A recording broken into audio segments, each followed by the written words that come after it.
The third pillar is zakat, which in Arabic it means to purify, to grow.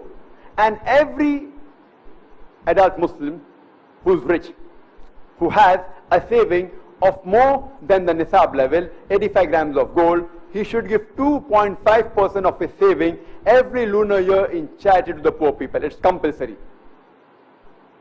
And the people to whom charity should be given this compulsory charity zakat is given in Surah Tawbah, chapter number 9, verse number 60. It can be given to the fuqara, to the poor, to the masakin, to the needy, to the amilun, those who are engaged in collecting of zakat, to mu'allafatu al-qulub, those whose hearts are coming closer to Islam, to the gharimun, to the debtors, to the riqab, to those who have become slaves, to free the slave.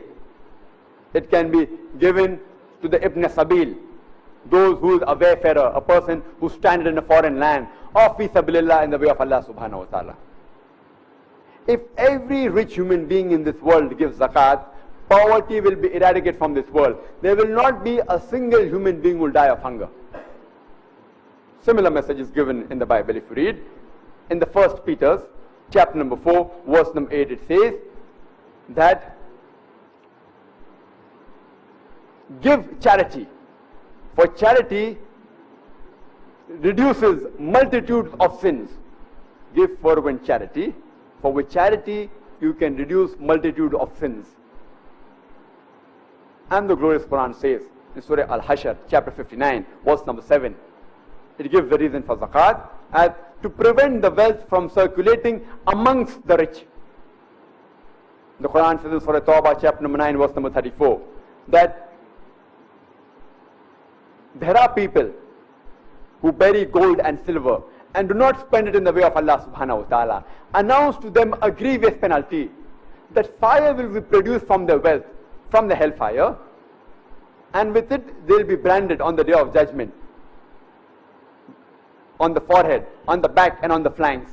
And it will be said to them, this is the wealth you buried, have a taste of the wealth you buried. Hoarding of wealth is prohibited in the glorious Quran. The fourth pillar is Hajj. It's the pilgrimage.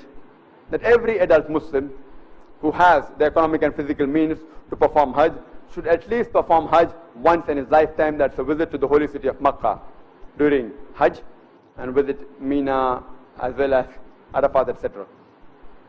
And it's the biggest annual gathering. About 2.5 million people gather from various parts of the world, from America, from UK, from Singapore, from Malaysia, from India, from Pakistan, from various parts of the world they gather, and the men, they wear 2 pieces of unsewn cloth, preferably white.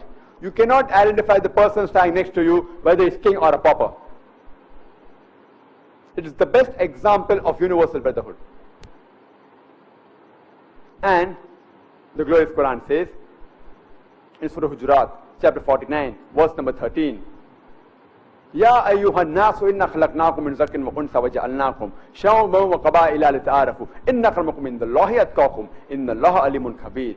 O humankind, we have created you from a single pair of male and female, and have divided you into nations and tribes, so that you shall recognize each other, not that you shall despise each other.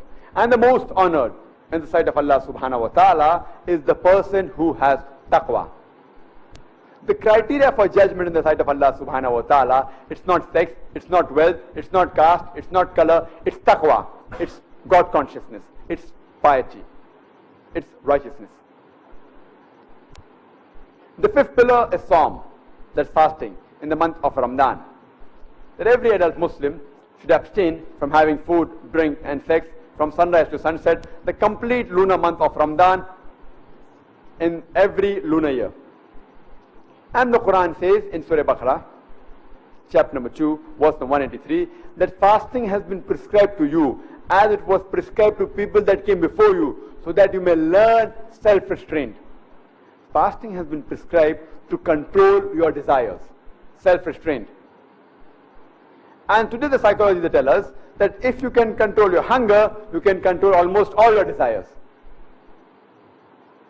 And a similar message is given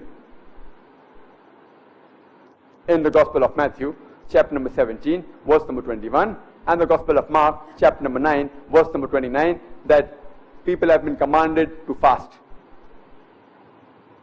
And in the month of Ramadan, fasting helps you to improve your bad deeds.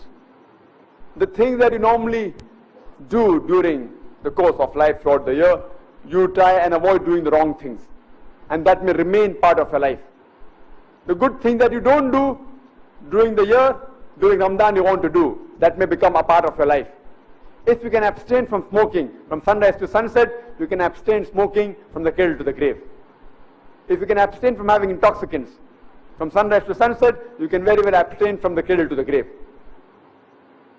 And research done that fasting increases the intestinal absorption.